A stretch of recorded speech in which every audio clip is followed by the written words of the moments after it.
पुरुषोत्तम मास, इसे मल मास भी कहा जाता है। कई जगह मल मास कहा जाता है। मल मास क्यों? क्योंकि ये महीना भगवान ने हिरण्यकश्यप के वध के लिए बनाया था।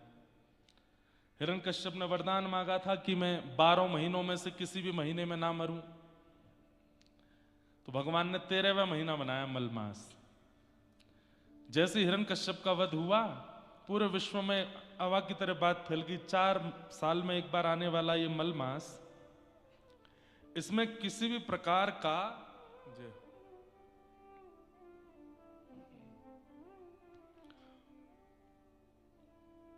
पुण्य कर्म नहीं करना है, कुछ भी अच्छा नहीं करना है, भजन साधन भी नहीं करना है। मलमास है। एक दिन मलमास रोता रोता भगवान के पास गया, बोले नाथ क्यों बनाया मुझे? केवल एक राक्षस के वध के लिए हो? राक्षस तो मर गया, मुझे छोड़ के चला गया।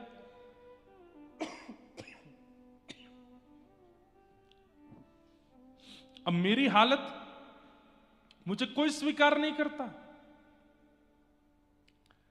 तब जिसको कोई स्वीकार नहीं करता उसको ठाकुर जी स्वीकार कर लेते हैं। भगवान ने कहा हम तुम्हें स्वीकार करते हैं और तुम्हारा नाम बदल दे रहे हैं। बोले क्या? बोले कोई श्रावण मास है, कोई आषाढ़ मास है, कोई मास है, लेकिन तुम्हारा नाम पुरुषोत्तम मास। तुम मेरा ही स्वरूप हो। नहीं नहीं भगवान, लोग बाग नहीं मानेंगे। आप भले ही नाम बदल दो। अरे नाम बदलने से व्यक्ति थोड़ी बदल जाएगा। लोग बाग सोचेंगे कि नाम बदल गया है, पर मास तो मल वाला ही रहेगा। ठाकुर जी बोले हम नियम बना देते हैं। बोले क्या? अगर कोई तुमको मलमास बोलेगा तो उसके पुण्य खत्म हो जाएंगे, इसलिए अधिक मास बोल लीजिए, पुरुषोत्तम मास बोल लीजिए, मल मास मत बोलिए। जबकि है मल मास, पर नहीं बोलना। ठाकुर जी ने मना कर दिया, नहीं अब इसको पुरुषोत्तम बोलना है। और अधिक मास कर दिया। बोले क्या? पहले था कि ये पुण्यों को क्षीण करता है, अब पुण्यों को अधिक कर देता है। हां, कोई मनवांछित क्रियाएं इस मास में नहीं करनी चाहिए। जैसे जीवन जीने के लिए जो जो मानवों की उपयुक्त क्रियाएं होती हैं, उसमें विवाह का क्रम नहीं करना चाहिए। नव गृह प्रवेश, नव गाड़ी, नव वस्तु, नव व्यापार आदि आदि इन सब का नहीं कुछ करना चाहिए, जिससे आपका जीवन यापन होता है। उन सब के लिए नहीं। ये मास केवल और केवल भगवत प्राप्ति के लिए। ठाकुर जी ने कहा इस मास में और कोई काम नहीं करना, केवल मेरा भजन करो। और वृंदावन में तो एक अलग परपाटी है। क्या? पहले से लेके 30 दिन तक सारे उत्सव जो साल भर में मनाए जाते हैं, वो सारे उत्सव 1 महीना में मना लिए जाते हैं। मतलब किसी महीने को भगवान ने झूलन उत्सव प्रदान किया, किसी महीने को होली प्रदान की, किसी महीने को दीपावली प्रदान की, किसी महीने को रक्षाबंधन प्रदान की, किसी महीने को अक्षय तृतीया प्रदान की। लेकिन इस पुरुषोत्तम मास को भगवान ने सारे उत्सव दे दिए। एक दिन भी खाली नहीं रहते ठाकुर जी। हमारे गिरधर लाल जी के 2 दिन उत्सव तो मैं करके आया, बाकी घर में अंदर चल रहे हैं ठाकुर जी के उत्सव।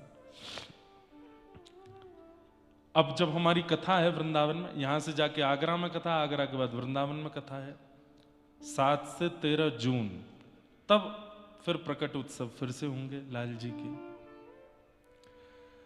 ये मास केवल और केवल भगवत आराधन करने के लिए है, और किसी भी प्रकार की इसमें क्रियाएं नहीं की जाती। जितना हो सके भजन करो, साधन करो, ठाकुर जी की सेवा करो। और मैं फिर कह दूं, थोड़ा इतरा लो जो मुक्तिनाथ आ गए हो, क्योंकि इस समय जो आपको मिला है वो किसी को नहीं मिल रहा है। लोग बाग यहां आ रहे हैं, जा रहे हैं, एक दिन के बाद कोई नहीं रुकता। आप 7 दिन रुकने वाले हो और यहां कथा सुनने वाले हो, गंडकी जी के तट पर रहने वाले हो। अच्छा, एक चीज आपने अनुभव की, मुझे तो आज वीडियो में दिखाया गया, सुबह 4:30 बजे प्रकाश हो जाता है यहां पर। 4 साढ़े 4 बजे। अब इसके पीछे लोग कितना भी उदाहरण बतावें, लेकिन मेरा क्या भाव था? मुक्तिनाथ भगवान की मंगला आरती करने सूर्य नारायण ही आते हैं। नहीं तो 4 साढ़े 4 बजे कहां दिन होता है भाई? सुबह 4 साढ़े 4 बजे बिल्कुल प्रकाश। उसका एक कारण और है, अब वो फिजिक्स के रूप में कारण हो सकता है कि हम जिस क्षेत्र में हैं इसके चारों तरफ बड़े बड़े पहाड़ हैं, पूरा हिमालय है। यहां से माउंट एवरेस्ट भी थोड़ी दूरी पर है, ये सामने अन्नपूर्णा रेंज हैं, और जो भी बड़े बड़े पहाड़ों की जितनी भी श्रृंखला है सब यहीं चारों तरफ है। सूर्य नारायण अपने स्थान पर रहते हैं, पृथ्वी घूमती है। तो निश्चित है कि आप अगर कहीं प्रकाश दे रहे हो तो एक दिशा में यदि प्रकाश जा रहा है, जैसे गाड़ी भी चलती है रात में, तो उठी हुई जो वस्तु होती है वो हमको जल्दी दिख जाती है। जैसे कंकड़ पड़े हो, पत्थर पड़े हो, ब्रेकर हो, और उस ब्रेकर के ऊपर वाइट वाइट अगर वो पेंट लगा दिया जाए तो वो और जल्दी दिख जाता है। ठीक वैसे ही सूर्य नारायण अपने स्थान पर हैं, पृथ्वी घूम रही है। जैसे ही एशिया के देशों की बारी आती है सूर्य के दर्शन की, तो उसमें सबसे पहली किरण जो सूर्य नारायण की पड़ती है वो पर्वतों पर ही पड़ती है, क्योंकि उठे हुए हैं सब। इतनी 28,000 फीट की ऊंचाई तो एवरेस्ट की है। अन्नपूर्णा भी संभवतः 23,000 है, कोई 24,000 है। इतने ऊंचे ऊंचे पर्वत हैं, लगभग विश्व के सारे बड़े पर्वतों की श्रृंखला आसपास ही, आप बीच में बैठे हो, चारों तरफ विशाल पर्वत हैं। आप स्वयं, अभी हम लोग 12,000 12,500 फीट पर है, बद्रीनाथ 10,000 फीट पर है, केदारनाथ 11,500 फीट पर है, मुक्तिनाथ 12,300 कुछ फीट पर है। तो इतनी ऊंचाई जब होती है तो सूर्य का प्रकाश पर्वतों पर पड़ता है, और उन पर्वतों पर बिछी हुई जो बर्फ की चादर है वो चमक उठती है, और वो चमक करके रिफ्लेक्शन के रूप में ये पूरे एरिया को प्रकाशित कर देती है। इतनी जल्दी प्रकाश पोखरा में नहीं होता होगा संभवतः, नेपाल और काठमांडू में नहीं हो रहा। काठमांडू में भी हो सकता है, वहां पर भी आसपास, वहां एक चंद्रगिरी पर्वत है काठमांडू के पास में, वहां से सारे पहाड़ दिखते हैं। मैं बहुत घूमा हूं नेपाल में, पर बचपन में, जब छोटा था तब बहुत आया हूं, बहुत अच्छे अच्छे स्थान देखे। एक यहाँ पोखरा से आगे एक जगह पड़ती है चितवन, चितवन जंगल है, वहां हाथी जंगल में लेके जाते हैं, राष्ट्रीय निकुंज। एक काठमांडू पोखरा के बीच में एक गांव पड़ता है, बहुत प्यारा गांव है, वहां से पूरा हिमालय दिखता है, एवरेस्ट की चोटी दिखाई देती है, और सारी रेंज दिखाई देती है। ये वो पर्वत है, ये वो पर्वत है। वो उस गांव, इतना सुंदर गांव मैंने नहीं देखा आज तक, बहुत मुझे नाम याद नहीं है उसका। हाँ, कौन सा? बंदीपुर। वाह, बंदीपुर। अब प्रचार हो गया होगा, जब हम गए थे तब इतना प्रचार नहीं था उसका। बहुत अच्छा गांव। नेपाल में एक चीज तो है, सुंदरता से भरपूर है, बहुत सुंदर है।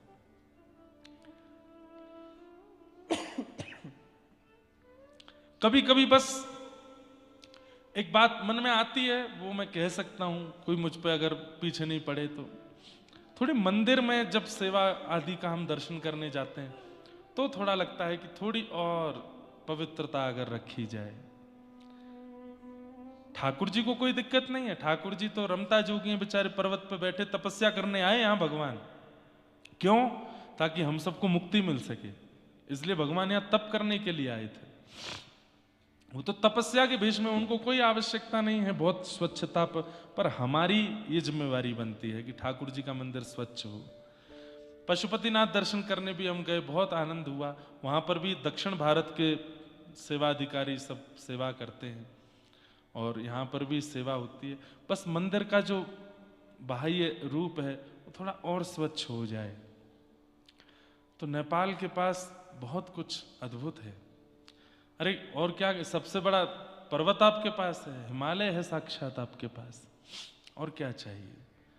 बस ये थोड़ी सी ध्यान रखें तो बहुत अच्छा है। और थोड़ा खान पान की शुद्धि कर लें, खान पान में थोड़ा सा जो है, अब मुक्तिनाथ में ही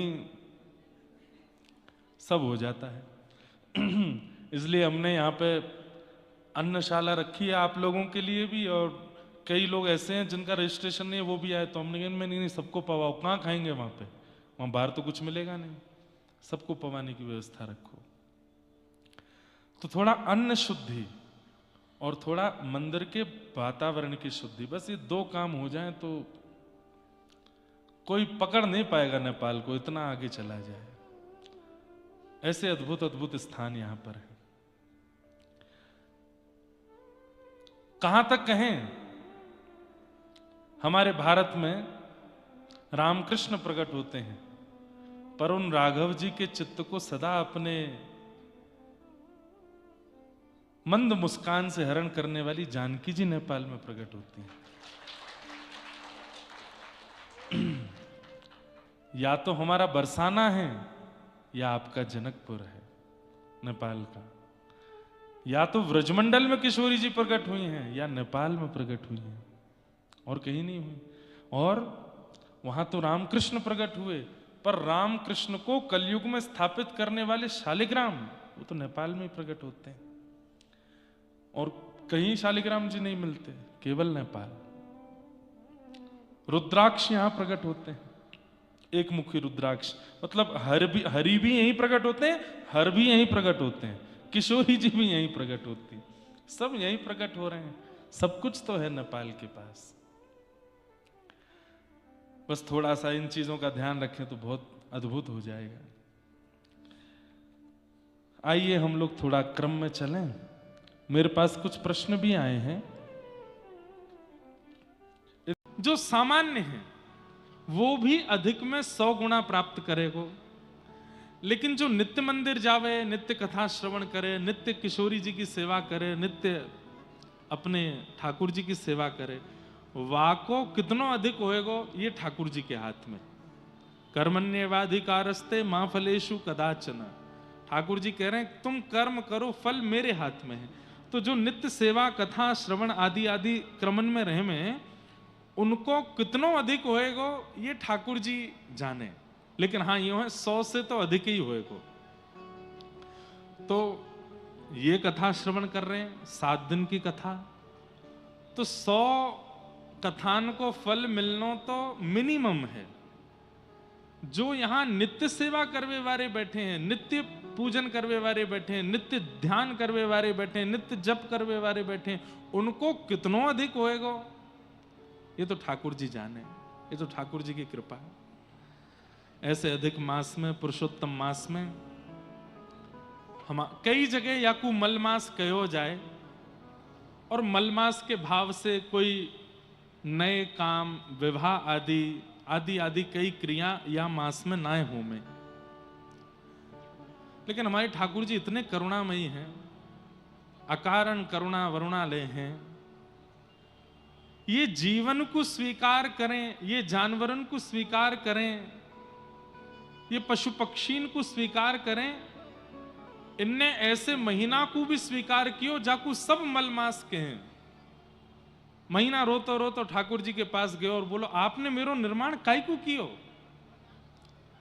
मलमास मेरो नाम रखो है, काय को मेरो निर्माण कियो? ताकि सब लोग, या में कोई मुहूर्त नहीं है, या में कोई विवाह नहीं है, या में कोई शुभ कर्म नहीं है, ऐसे मास को निर्माण कियो क्यों? केवल एक राक्षस हिरण्यकश्यप को मारने के लिए? तब ठाकुर जी को दया आ गई। ठाकुर जी बोले अरे भैया तू रोवे मत, मैं सबन को स्वीकार करूं, मैं तो को भी स्वीकार करूंगा। आज के बाद तो को जो मलमास केगो वाको पुण्य क्षीण है जाएगो। तेरो नाम आज से पुरुषोत्तम मास है, मैं पुरुषोत्तम और तेरो नाम भी पुरुषोत्तम।